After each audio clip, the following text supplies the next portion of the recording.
เขาก็นั่นเยอะมันม้วนเลยเลยมาก็ยังหาเห็นตัวเลี้ยวนี่เนาะเห็นตัวจริงอ่ะก็เขาก็พบเจอทางโบทางแม่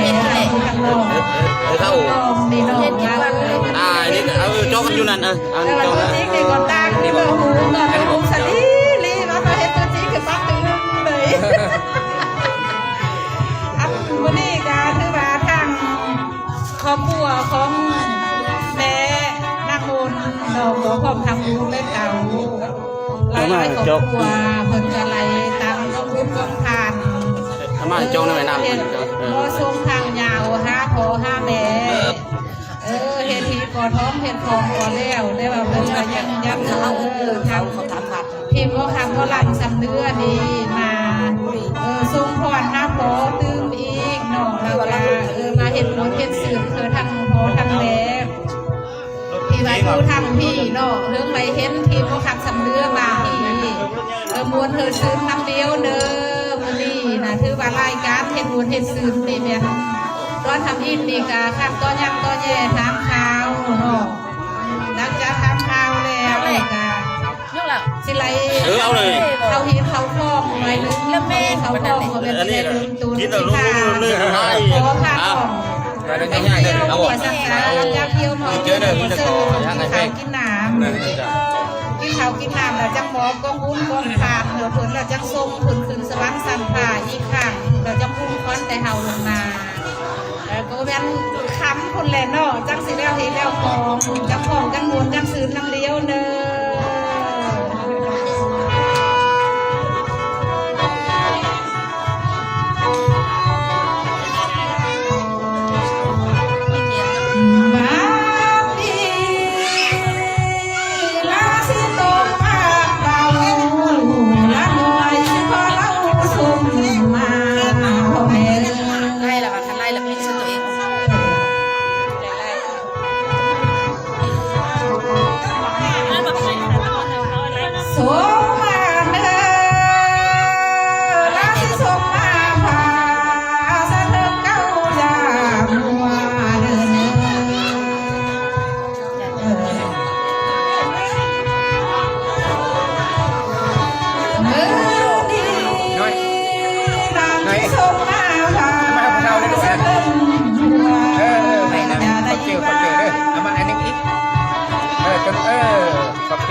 ไล่มามือนี้นาคันนักไก่กาดีที่สมมาพาเจ้า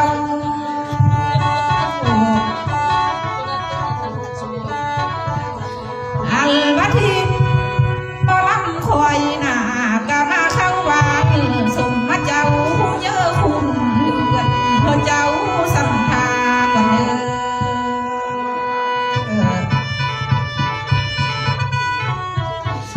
ลาที่ส่งมาเนอส่งมาแต่เจ้าที่ผู้เป็นมานานาเจ้าสัทธาผู้เป็นเขา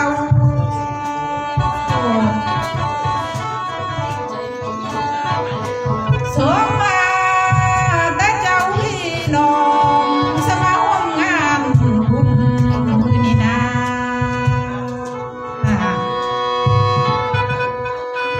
ล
ยบ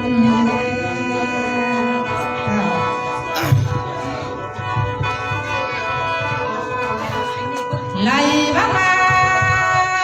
มือนี่นามีแต่ผมอยู่หัวสมาเวียนตั้งรอบใหม่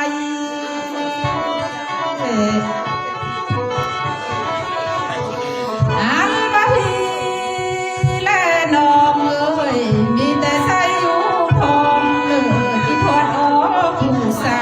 เลย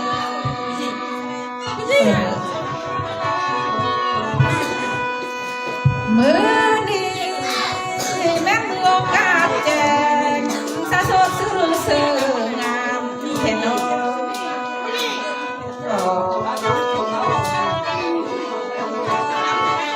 ถ้าพยายามก็แมวยำดีสะโสใส่ไข่แจง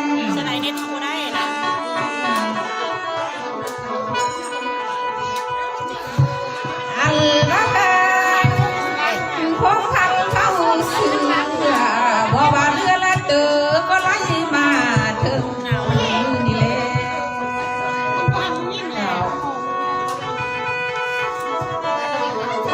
มือนี้ไล่ว่าที่บ่ลำคอยหน้าก็มาเห็นพี่และน้องเห็นพ่อและแม่สุขค่อยดีเจอแถว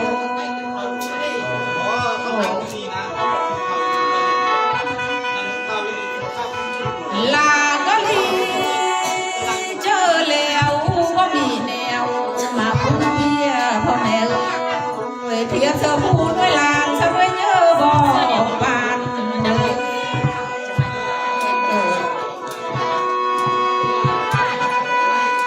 นายมาคือนี่นามาเห็นพี่และน้องเทียบเธอพูดด้วยรวมสนวยลายบ่ทอง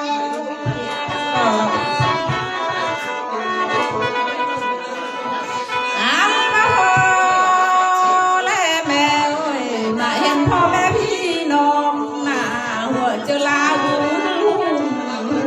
แค่เลี้ยง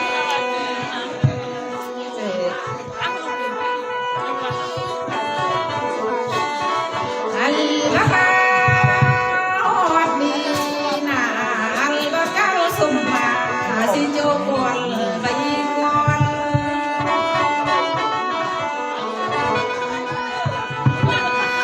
หมอลำเอ้ยลาสิเต้าหยวนเสืออายเว้าคนดีวันไรเอ้ยลาก็ดีเจอแท้เดอายเอ้ยไล่บ้ามือนี่นาเฮาก็มาเฮ็ดน้ำเฮาทำข้าวหาปลาลายเอ้ยมือนี้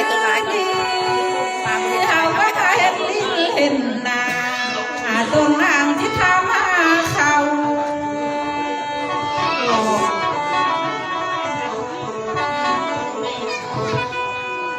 ไล่บ้ามา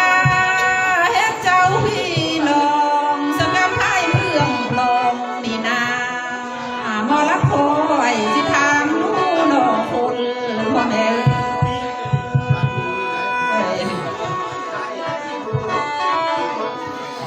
เป็นแนวเลอเดพ่อแม่เอ้ยปีเก้าสิใกล้แล้วสักเมื่อเพียนมาแล้วเนาะ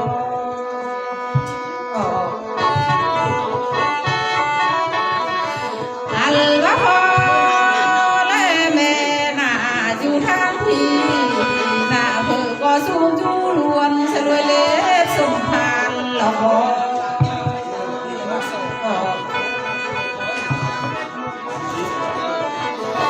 ได้บ้าพี่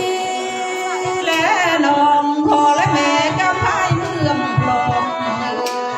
เอ้ยเพื่อก็มุ่งมันยังชีวิตเปลี่ยนมาตอง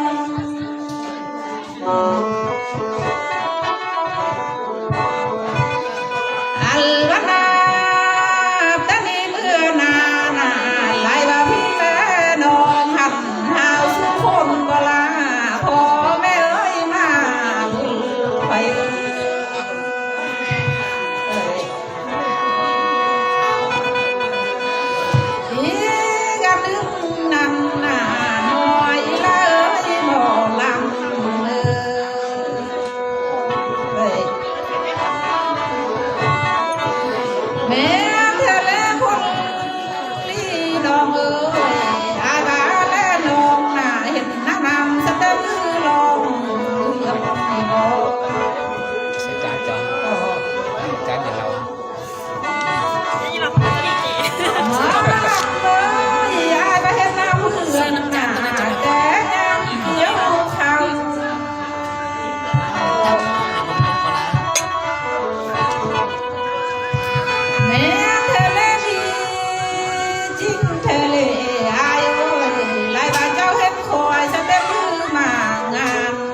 โอ้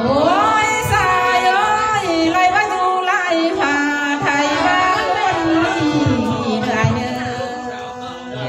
เห็นไม่ได้อันนี้คือปัญญาปัญญามันเอง ลายอยู่ที่ลายบัวไทยเรื่องทันวันใหญ่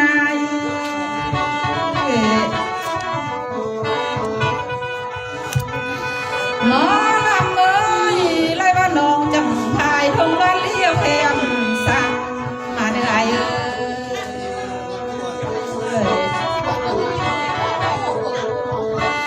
ลาดีจะไม่พายทงลำเด้อไอ้เอ้ยสะเรียบรวย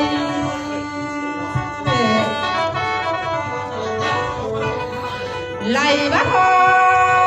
และแม่เอ้ยลูกจังเรียบรวยน้ำน้อยขึ้นเมืองป้องหัวฟังแน่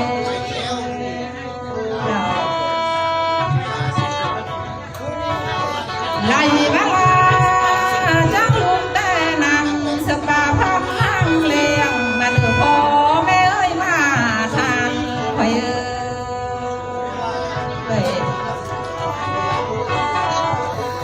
อันละบ่น้ำลูกน่าจังไรลูกแต่แข็งเสหัวพันจังเตา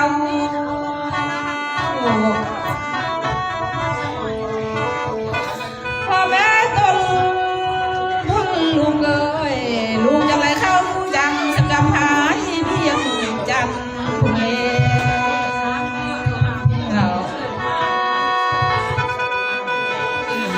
ลูกอายุยังจำคุณน่ะลูกก็มีบางเสื่อนสาดมีวันแล้วเด้อ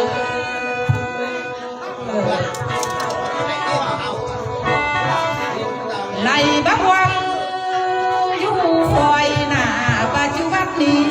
แม่บางนุ่นสาน้องเสื่อมคนเล่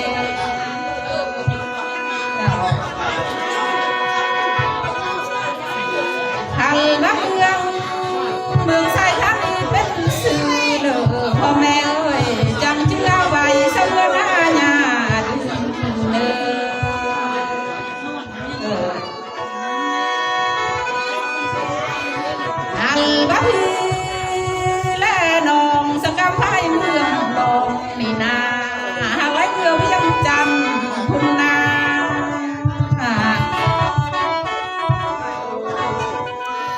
ได้มาสุ่มเจ้าห้างเรือย้ำเสาใช้เครื่องแม่กินง่ายน้ำควายเนื้อ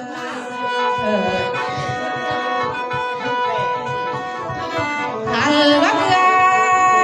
ย้ำซอยพ่อแม่จักแม่กินข้าว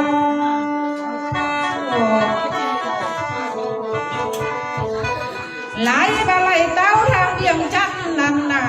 ขันไหลเต้ายังคำพ่อและแม่จังแม่นอนยามดูเนื้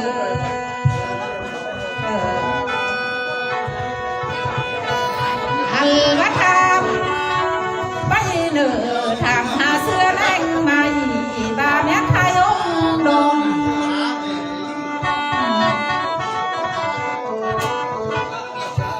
ได้ละพ่อและแม่เอ้ยทำหาเสื้อบ้านคงหน้าต้นลูกเงินซื้อห้องข้างเนื้อ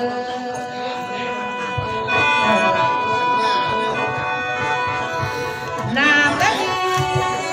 เมื่อนาผู้ละลายเมื่อเบียงจันจำจื้อย่องจำลูกกันเด้อพ่อแม่เอ้ยมาทานไฟ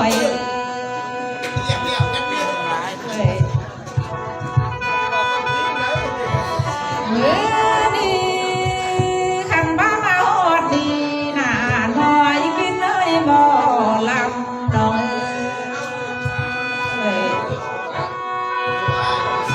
อันละตนตัวน้องก็คือลังเลี้ยวกันนี่เลยน้องก็มาเห็นอายหน้าน้องสิเล่าทำทักวันไหน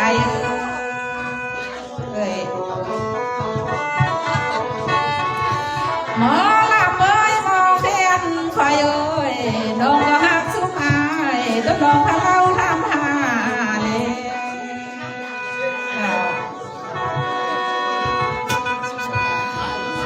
จิทามเข้าอายเด้ออายเอ้ยมือนี้น่ะอายกับลูกได้หอมสะท้องที่เลิกมาเนาะ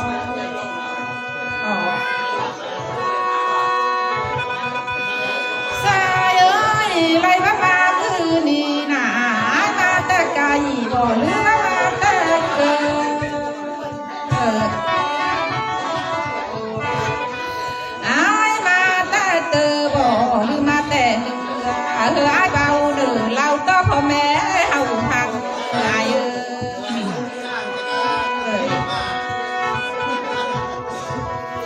ขันว่ามาฮอดนี่น่ะพาลมพัดแล้วเสบ